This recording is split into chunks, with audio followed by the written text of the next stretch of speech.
patología, por ejemplo, que causa una importante morbimortalidad como es la aterosclerosis o las enfermedades neurodegenerativas, patologías reumatológicas importantes como lo que es la artritis reumatoide y el cáncer, y por ejemplo a nivel del tracto gastrointestinal como es las enfermedades inflamatorias intestinales como es la colitis ulcerosa o la enfermedad de Crohn, van a tener algo en común, un factor común, ¿no? El cual es la inflamación.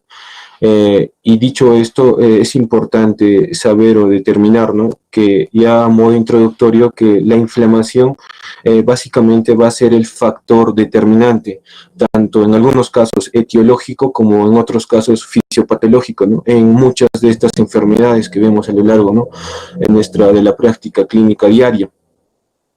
Y es así que es bueno, ¿no?, saber que el estudio de la inflamación va a ser muy importante, ¿no?, para comprender sobre todo toda la cascada que va a generar estos procesos a nivel de estas patologías, y también saber, ¿no?, que las futuras terapias, ¿no?, las llamadas terapias biológicas van a ir básicamente vinculadas, ¿no?, a controlar básicamente la cascada que genera este proceso inflamatorio.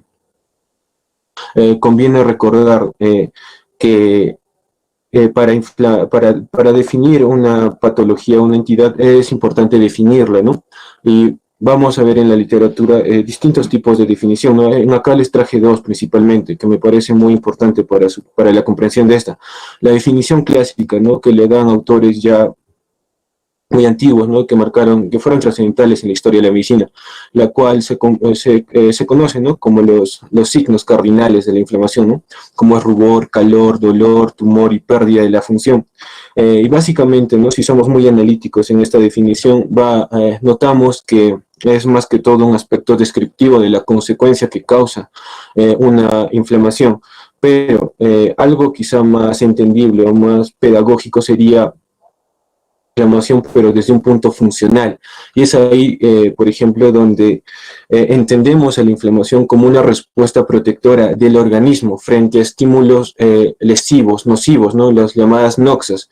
Estas noxas podemos clasificarlas en dos tipos, ¿no?, noxas de carácter exógeno y noxas de carácter endógeno. Y así esta respuesta básicamente va a ser, ¿no?, ¿qué cosa? Controlar estos estímulos nocivos, y si es que hubiera algún tipo de lesión tisular, generar su consecuente reparación tisular. Y entonces, en base a esta definición, ya podríamos nosotros entender lo que es la cascada, la cascada que va a surgir, ¿no?, con este proceso inflamatorio. Tenemos la primera lámina esquemática, ¿no?, donde vemos, ¿no?, que, como bien en la definición anterior se dijo, que va a haber, ¿no?, estímulos lesivos, o no, sobre todo de carácter exógeno y endógeno. Primero, centrémonos en los estímulos lesivos de carácter exógeno. Nosotros sabemos, ¿no?, que el factor quizá más frecuente lesivo de carácter exógeno van a ser los agentes infecciosos, ¿no? Y, por ejemplo, de carácter endógeno, quizá a citar, por ejemplo, patologías que causan, ¿no?, algún tipo de por ejemplo, el cáncer. Entonces, para que se genere una respuesta por parte del organismo, entonces tenemos que tener vías para localizar estas señales lesivas, ¿no?, tanto de patógenos exógenos como de estímulos lesivos de carácter endógeno. Y es ahí donde surgen, pues, dos términos muy importantes: los llamados patrones moleculares asociados a patógeno y los llamados patrones moleculares asociados a daño, a peligro. Eso, porque el organismo básicamente está preparado ¿para qué? Para reconocer estos patrones moleculares, por ejemplo, a nivel infeccioso, las bacterias, que a lo largo de la evolución o su estancia en la Tierra, esto generaron, pues, secuencias, ¿no?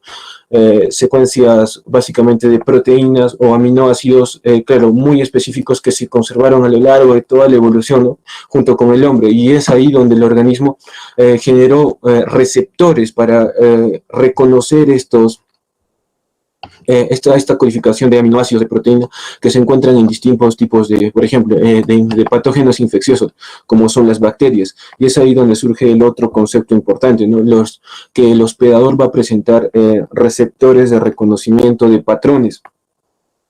¿Para qué? Para lograr esto, reconocer, valga la redundancia, a estos patrones que tanto van a expresar los agentes infecciosos, por ejemplo, las bacterias, o como también, ¿no?, los agentes endógenos, como las propias células, ¿no?, que, por ejemplo, al romperse o al ser dañadas van a liberar contenido intracelular, van a liberar mitocondrias, van a liberar contenido citoplasmático, van a liberar contenido nuclear, que a comparación cuando estaban intracelularmente, claro, cumplían un rol determinado, pero cuando estos se liberan al ambiente extracelular va a generar procesos nocivos para el mismo tejido, y es ahí donde la importancia, ¿no?, de estos receptores que presenta el organismo, sobre todo a nivel de las células epiteliales, a nivel de los linajes mieloides, para reconocer estos patrones, ya sean exógenos como endógenos, y generar una respuesta. Entonces, como primer principio, entender, sería, ¿no?, reconocer que para iniciar este proceso inflamatorio, básicamente tenemos que tener dos agentes. Primero, los agentes a nivel exógeno, como los agentes infecciosos, los patrones moleculares asociados a patógeno, y agentes lesivos a nivel endógeno, los patrones moleculares asociados a daño o peligro. Y el segundo componente es que el organismo debe tener un receptor capaz de reconocer a tales patrones para generar estas protectoras en este caso. ¿Y quiénes van a expresar básicamente estos receptores de reconocimiento de patrones? Principalmente células del estirpe mieloide, los macrófagos a la cabeza, también los neutrófilos en algunos casos, y también, como pueden ver acá en el esquema, las propias células epiteliales van a generar receptores de reconocimiento de patrones. Y ya, entonces, una vez, claro, reconocido, ¿no?, por ejemplo, los DAMs o los patrones moleculares asociados a patógenos, entonces, ¿qué va a hacer el macrófago? El macrófago va a liberar mediadores, ya sean de carácter endocrino, autocrino y paracrino. ¿Para qué? Para generar una respuesta ante este estímulo. ¿Y quiénes son estos mediadores? Básicamente son las citoquinas o las quimiosinas, que van a tener efectos, como dije. Y también el macrófago puede estimular a los linfocitos Th17, y estos, mediante la interleuquina 22, esto va a generar, ¿qué cosa?, la activación del epitelio de este hospedador para generar o para liberar proteínas, moléculas, las llamadas defensinas, que contrarresten también a este ente que está iniciando toda esta cascada. Y claro, entonces, desde un modo de vista general, y solo analizando esta lámina, podemos decir, ¿no?, que, claro, vamos a generar, una vez estimulado por medio de estos agentes lesivos, tanto de carácter exógeno como de carácter endógeno, vamos a generar respuestas tanto a nivel del propio tejido, como a nivel extraepitelial, por las llamadas defensinas. O sea, vamos a generar una respuesta muy, muy potente, ¿no? Y nunca olvidar, ¿no?, claro, que siempre va a estar inmerso el sistema del complemento en todo esto, para también potenciar las actividades, ¿no?, o potenciar la activación o la respuesta a nivel endotelial y a nivel de los neutrófilos. O sea, eso de un modo general, ¿no?, poco, y más tarde vamos a verlo. Vamos a desentrañar un poco más específico por cada órgano, para no generar tanta confusión. Entonces, vamos a desentrañar un poco más específico por cada órgano, para no generar tanta confusión. Entonces, anteriormente, para que se inicie esta respuesta inflamatoria, nosotros tenemos que reconocer, a ver, no sé si está. Ok. Es que tengo miedo de que me bote el Meet y no lo sepa. Sí, no, a ver. Ahora se ve bien. No sé si lo pueden escribir. No sé si me pueden hablar, por favor. Es que no puedo leer el chat. Sí se ve, gracias. Ok, genial. Ya vale. No sé si me avisan, por favor, si se corta. Es que no. Bueno, entonces, iniciando de nuevo. ¿No? El primer paso para la generación de esta cascada inflamatoria era, pues, reconocer básicamente estos estas noxas, ¿no? Tanto de carácter exógeno como de carácter endógeno, por los receptores de reconocimiento de patrones. Y vamos a tener, y tenemos que saber, ¿no?, que hay un montón de receptores de reconocimiento de patrones. Cabe citar tres, por ejemplo, los receptores tipo TOL, las dectinas, como se encuentran acá, también las helicasas, los receptores tipo NOT, etcétera. O sea, hay innumerables receptores de reconocimiento de patrones para determinados patrones moleculares asociados a patógeno, patrones moleculares asociados a daño, ¿no? Por ejemplo, las dectinas para los beta-glicanos, los TLR, ¿no?, que pueden estar en su forma homodimérica o heterodimérica, ¿no?, para reconocer las flagelinas, los peptidoglicanos, los lipopéptidos de los correspondientes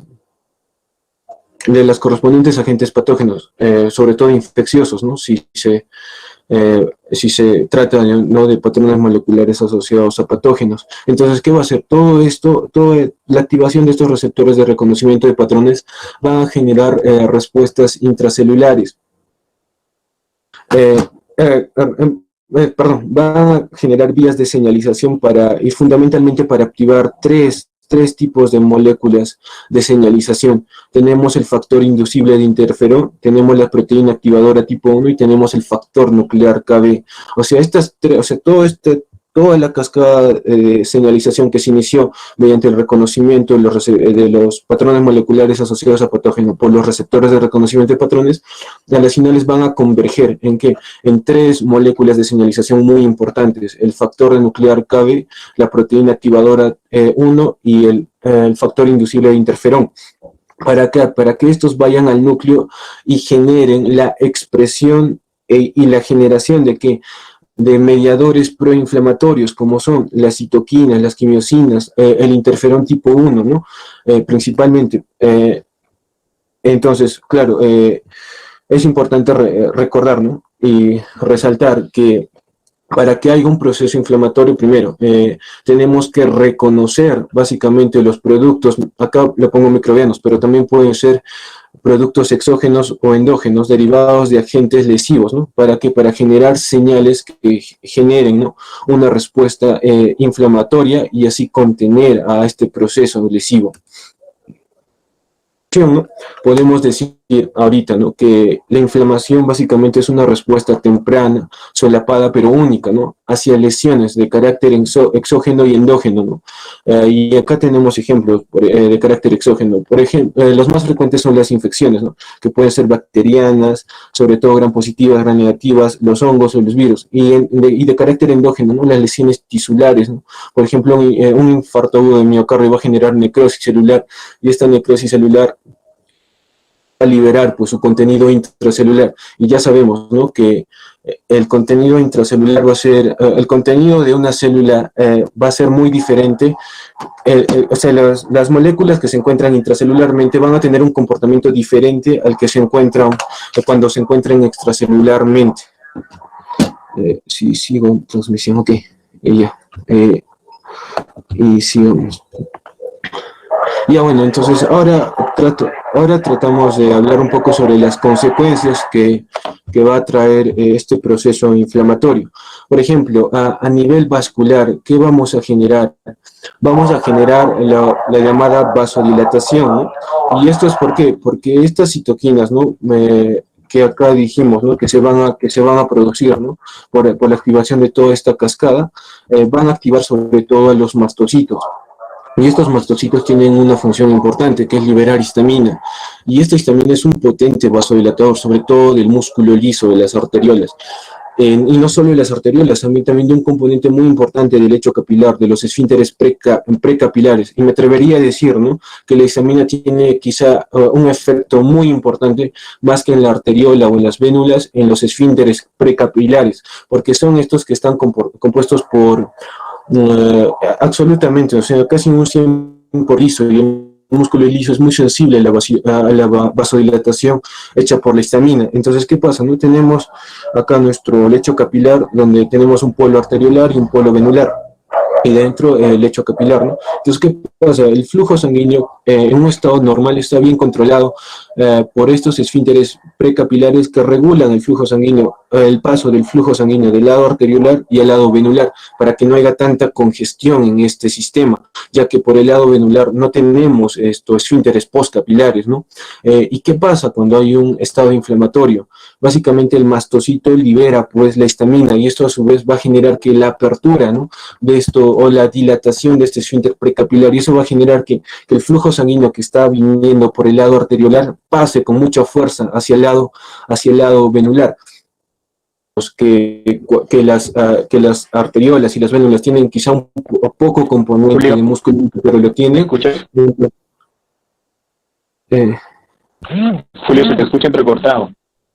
no, rayos. ¿O será mi internet?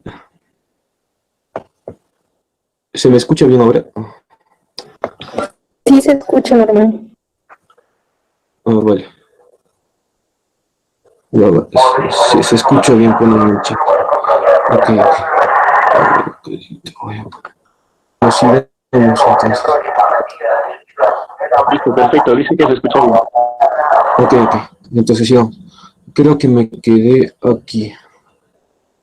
¿No? Entonces estamos hablando de que, por ejemplo, si sumamos, ¿no?, la dilatación de esos esfínteres precapilares, y si esto se suma la vasodilatación de las pocas fibras elásticas que encontramos en el lado arteriolar y en el venular, vamos a generar que una vasodilatación, y a su vez eso va a generar que una éstasis a nivel de este lecho capilar, y esta éstasis ligera, pero y existe, ¿no?, va a generar, o va a traducir ¿qué cosa?, ¿no?, nuestros signos cardinales que vimos en la definición clásica de la inflamación, ¿no? Si hay éstasis va a haber acumulación, ¿no?, un poco de sangre, y eso va a generar que enrojecimiento, a su vez va a generar calor, ¿no? Y ahora, el tumor se puede explicar por este mecanismo. Miren, recordemos, ¿no?, que las células endoteliales son las que cubren básicamente, ¿no?, recubren el polo arteriolar y el lado venular. ¿Qué pasa? Cuando hay un estado inflamatorio, primero va a haber dos cosas: va a haber una contracción de estas células endoteliales, y por otro lado va a haber la internalización de esta caterina endotelial vascular. ¿Cuál es la función de la caterina endotelial vascular? Básicamente unir a ambos polos. Entonces, ¿qué pasa en un estado inflamatorio? Primero, se pierde esta caterina endotelial vascular, entonces, claro, hay una pérdida de la unión entre ambas células endoteliales. Y si a esto se le suma la contracción endotelial, entonces, ¿qué vamos a tener? Vamos a tener la exlíquido, ¿no?, vascular y al líquido intersticial. Y no solo va a ser, sino va a ser la extravasación de líquido más proteínas, más células, más polimorfonucleares. Y esto se va a traducir en lo que conocemos como un exudado, ¿no? Y esto es y tocar este tema es muy vital. Hablar de la patología reina de la inflamación en sepsis. ¿Qué pasa? Al haber un ambiente ya no solo de inflamación, sino de hiperinflamación, que vamos a generar mucha contracción de estas células endoteliales, la internalización de muchas caterinas endoteliales vasculares, y esto va a generar la extravasación de mucho líquido, de líquido intravascular a líquido intersticial. Eso va a generar que la pérdida de este líquido intravascular, y si recordamos por fisiología, el líquido intravascular básicamente solo es el 5% del peso corporal total. Entonces, al jugar con un poco el líquido, esto se perpetúa, va a generar patologías muy graves como el shock séptico, ¿no?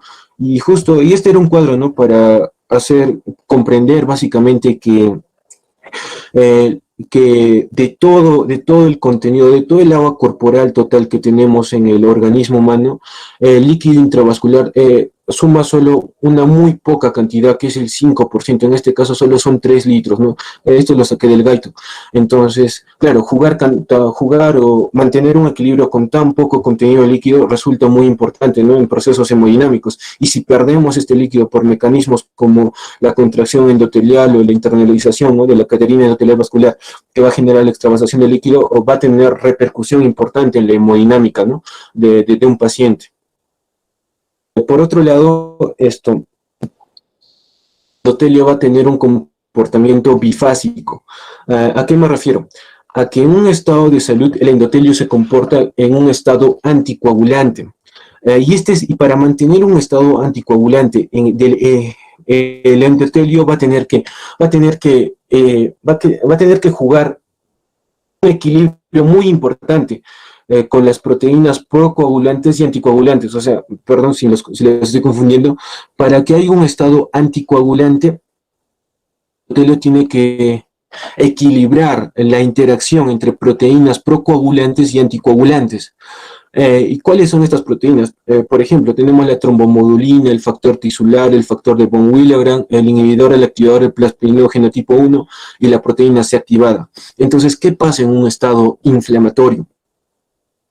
La alteración de estas proteínas procoagulantes y anticoagulantes, y al haber una alteración, una disfunción por la liberación de tantas citoquinas, entonces, ¿qué va a generar? La balanza va a caer pues para anticoagulantes y va a subir para las proteínas procoagulantes, y eso a su vez que va a traducir que el endotelio en un estado de inflamación se va a comportar ya no como un estado anticoagulante, sino como un estado procoagulante, y eso lo podemos asociar, por ejemplo, también, me voy a referir mucho a la patología de la sepsis, ya que es un estado donde se genera principalmente hiperinflamación. Por ejemplo, en la sepsis, ¿qué pasa? Este efecto, ¿no? Este comportamiento del endotelio en estado inflamatorio a nivel procoagulante va a ser amplificado, y eso a su vez que se va a traducir que algunos pacientes pueden hacer episodios de coagulación intravascular diseminada, explicado en parte por esta disfunción a nivel del endotelial, pero hay muchas variables, o sea, la generación, por ejemplo, a nivel de coagulación intravascular diseminada va a ser multifactorial, y entre uno de estos factores va a ser la disfunción endotelial. El endotelio no solo va a cumplir la función de equilibrar, ¿no?, el comportamiento entre proteínas procoagulantes y anticoagulantes, sino también va a tener un rol bien importante en lo que es la quimiotaxis, ¿no? O sea, básicamente el paso de los polimorfos nucleares hacia el sitio de inflamación para contener la infección. Si es que se tratase, por ejemplo, de un agente infeccioso el cual está desencadenando el proceso inflamatorio. Y para esto es importante no tener en cuenta, primero, que vamos a tener dos tipos de leucocitos, dos tipos de polimorfonucleares. Vamos a tener los polimorfonucleares y los polimorfonucleares marginados, ¿no? Pero esto es más como un dato curioso, ¿no? En estudios se encontró, ¿no?, que, por ejemplo, a nivel de razas, hablando de razas, ¿no?, las personas blancas tienen una mayor proporción de polimorfonucleares de neutrófilos a comparación de la raza negra. Y esto se explica en parte ¿por qué? Porque como bien les dije, ¿no?, las personas de raza blanca van a tener una proporción equitativa entre los polimorfonucleares circulantes y los polimorfonucleares marginados, mientras que las poblaciones de raza negra van a tener más población de polimorfonucleares marginados que polimorfonucleares circulantes, pero la misma cantidad de leucocitos, no sé si me entienden. Entonces, claro, eso va a diferir, ¿no?, claro, en un hemograma, pero las finales, claro, es importante tener en cuenta, ¿no?, que ambas poblaciones van a tener la misma cantidad de leucocitos. ¿Y qué pasa en un estado inflamatorio? Los factores principales van a ser los polimorfonucleares de tipo circulatorio. ¿Y qué pasa? Miren, cuando hay un estado inflamatorio, básicamente, recordemos, ¿no?, que el hígado va a ser parte importante en lo que es la cascada de la inflamación. Así es que por la activación de interleuquinas al hígado va a liberar proteínas de fase aguda, y entre estas proteínas de fase aguda se encuentran el fibrinógeno. Entonces, ¿qué pasa con el fibrinógeno? El fibrinógeno básicamente, no sé si pueden ver acá, llega a los glóbulos rojos, formando lo que es la de monedas, ¿no? Los glóbulos rojos en forma de pila de monedas, o sea, va a pegar a muchos glóbulos rojos en una forma de pila de monedas, lo que se conoce como el Rolex. Y esto, ¿qué consecuencias claras del grupo circulante? A ser marginados, a ir a la periferia, ya no circular por el eje central como lo hacían en un estado de normalidad, gracias a esta presión por el fibrinógeno de estos glóbulos rojos, ¿no? Y eso fuerza mecánicamente a los polimería, y eso va a tener dos consecuencias importantes. Miramos acá. Primero, que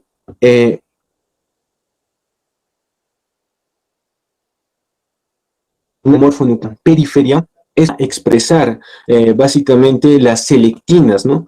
Tanto el endotelio del vaso sanguíneo como el polimorfo nuclear. ¿Y por qué expresan las selectinas estos polimorfos nucleares? Básicamente por el mismo estado inflamatorio. En ahí juega un rol muy importante los factores del complemento, el C5A, el C3B y la interleuquina 1 y el factor de necrosis tumoral. Estos, muy aparte de generar por el hígado las proteínas de fase aguda y el fibrinógeno que estimulan pues el acoplamiento de los glóbulos rojos en esta pila de monedas y forzar mecánicamente a los polimorfos nucleares a ir a la periferia, también van a generar en estos la expresión de las selectinas, ¿no? Y por ejemplo, hay tres tipos de selectinas. La selectina L, que le corresponde a la expresión a nivel del polimorfo nuclear, y la selectina P y la selectina E, que van a ser expresados a nivel endotelial. Entonces, ¿cuál es la función de estas selectinas? Básicamente unir, pero débilmente, el polimorfo nuclear a la célula endotelial. Se conoce como rodamiento, pero rodamiento débil, porque esta selectina, la unión de estas selectinas por parte del endotelio y el polimorfo nuclear va a ser muy débil. Tiene que... polimorfo nuclear y el endotelio tiene que, al igual, tiene que activar otras, o tiene que expresar otra molécula más potente para establecer ya no una unión débil entre ambos componentes, sino una unión más fuerte. ¿Y cuál es ese componente? Por parte del neutrófilo va a ser la beta-2 integrina. El endotelio va a ser el ICAM-1, ¿no? Entonces, ¿qué pasa, no? Cuando el endotelio sigue rodando por el flujo sanguíneo, pero rodando débilmente por este pegamento débil, ¿no?, de las selectinas, cuando el polimorfo nuclear expresa esta beta-2 integrina, se va a unir fuertemente, covalentemente, si me entienden, a este ligando, a la ICAM-1, expresada por el endotelio vascular. Y es ahí donde la unión pasa a una unión fuerte, una unión más estable. Y es ahí donde se expresa esta proteína, el PKAN1, cuya función va a permitir la diapedesis, ¿no? El paso del polimorfo nuclear del flujo intravascular al espacio intersticial o al lugar donde está ocurriendo el proceso inflamatorio para ejercer sus funciones, ¿no?, que básicamente es el de fagocitosis. Una vez comprendido esto, es importante siempre recordarlo, que toda esta expresión de selectinas, de integrinas por parte del neutrófilo o por parte del endotelio vascular va a estar dada, ¿por qué? Por la activación en parte del sistema del complemento y por los diversos factores, el factor de necrosis tumoral, las interleuquinas 1 y las interleuquinas 6, ¿no?, que se producieron al inicio de la cascada de este proceso inflamatorio. Sí, ya. Y bueno, ahora, ¿y qué consecuencias más va a traer? Ahora, ya no entonces a nivel de la célula endotelial, sino a nivel de los polimorfos nucleares. Básicamente, para que haya una correcto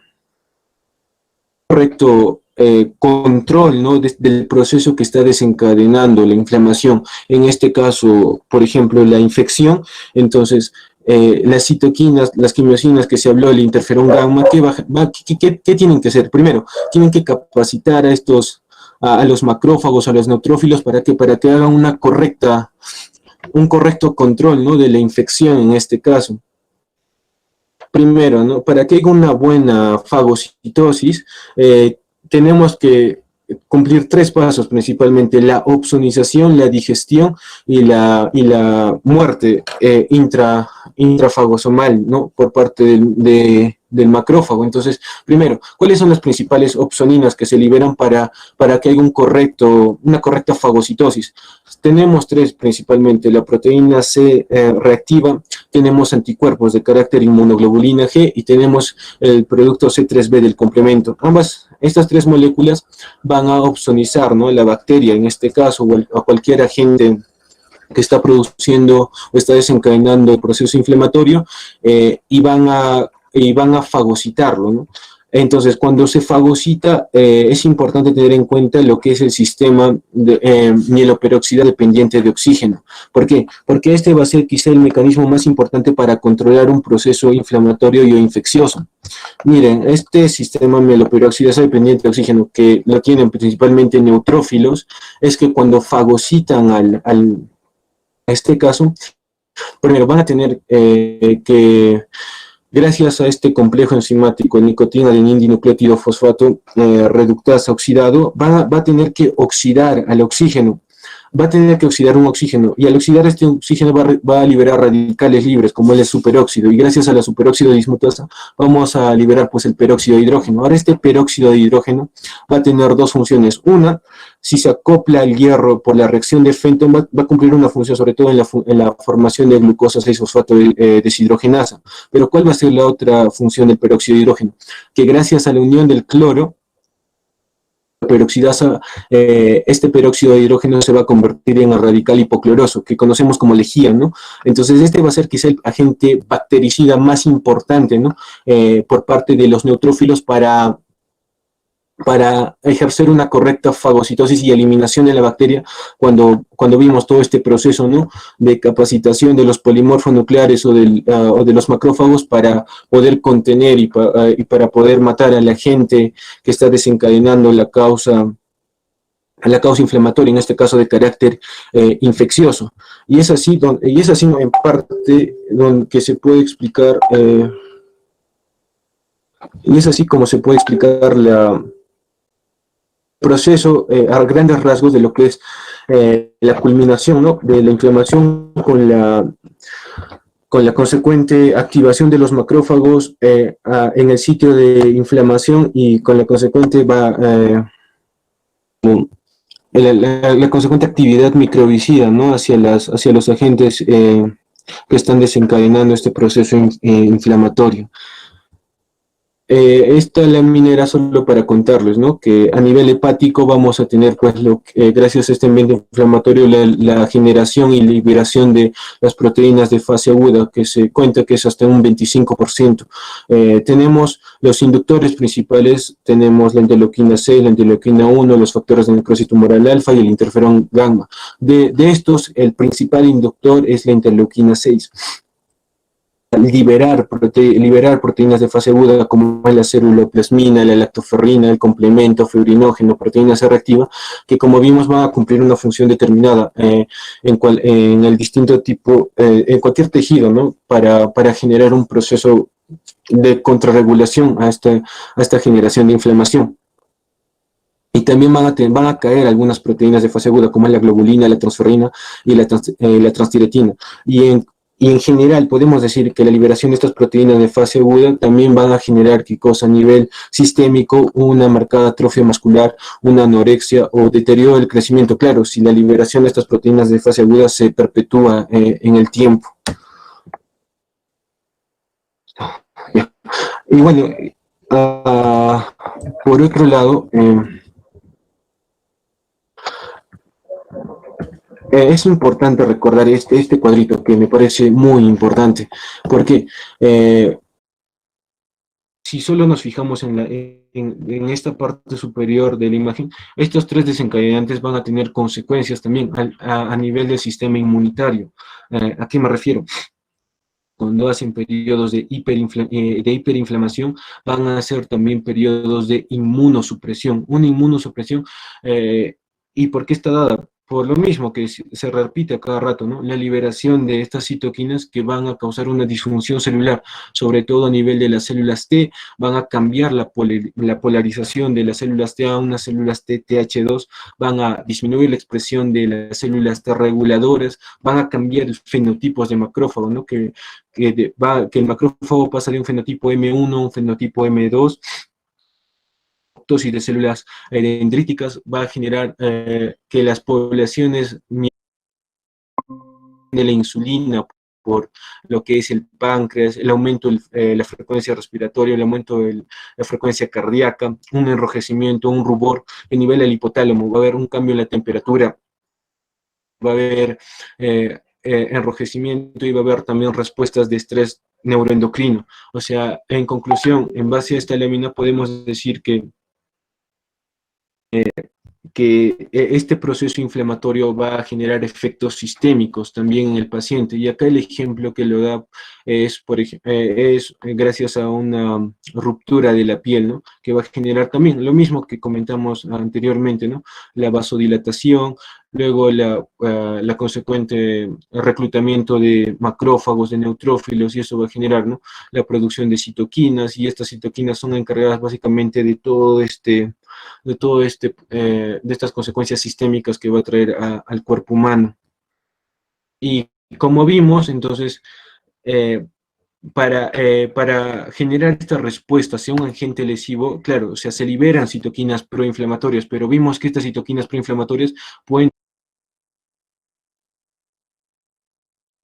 vimos que no es tan beneficioso, incluso es muy mortal, ¿no? Y te puede conllevar también a disminuir lo que es tu respuesta a tu sistema inmune.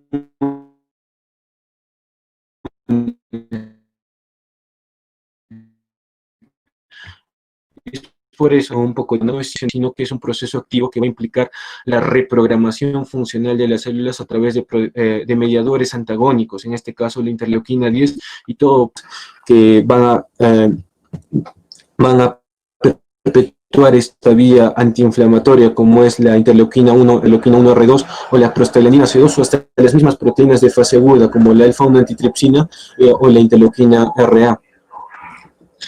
Y bueno, ya para acabar, les traje esta tablita, básicamente es de esta bibliografía. Les recomiendo, si a alguno de ustedes les interesa mucho este tema, estos dos artículos en los cuales te explican, ¿no? O te hacen entender lo que en verdad es este proceso inflamatorio y las consecuencias que trae sobre todo a múltiples enfermedades como la sepsis, la artritis reumatoide y sus potenciales terapias, ¿no? Y como adelanté, hay terapias destinadas, por ejemplo, a frenar este proceso inflamatorio. Por ejemplo, la anakinra, que es un anticuerpo monoclonal, va a frenar la producción de la interleuquina 1, es un antagonista de la interleuquina 1, lo mismo que el tocilizumab, que va a frenar lo que es la interleuquina 6, y va a inhibir ciertas vías específicas de lo que es esta cascada inflamatoria para así contener la expresión de estas enfermedades, ¿no? Que cuando se cronifica, ya vimos, ¿no? Que va a generar también un estado de inmunodepresión, muy aparte de las consecuencias que va a tener, por ejemplo, a nivel endotelial, a nivel vascular o a nivel de los propios neutrófilos y o macrófagos. Eso sería todo respecto a la exposición. No sé si hubiera alguna inquietud o alguna pregunta. Muchas gracias. Es todo.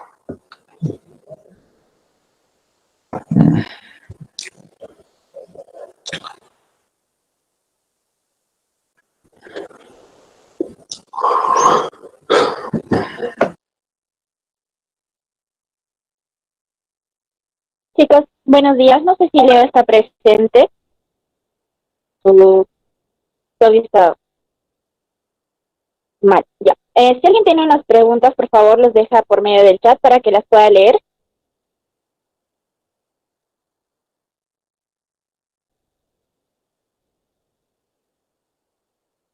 Ya. Chicos, entonces darle el agradecimiento a Julio Antón por la ponencia que nos ha dado el día de hoy, y a la inflamación. A todos ustedes por la presencia que han tenido. Esperamos contar con la presencia de nuestro ponente para futuras actividades y decirles que nos pueden seguir en nuestras redes como Asemandina, Mediclub y las diferentes asociaciones de la UCA.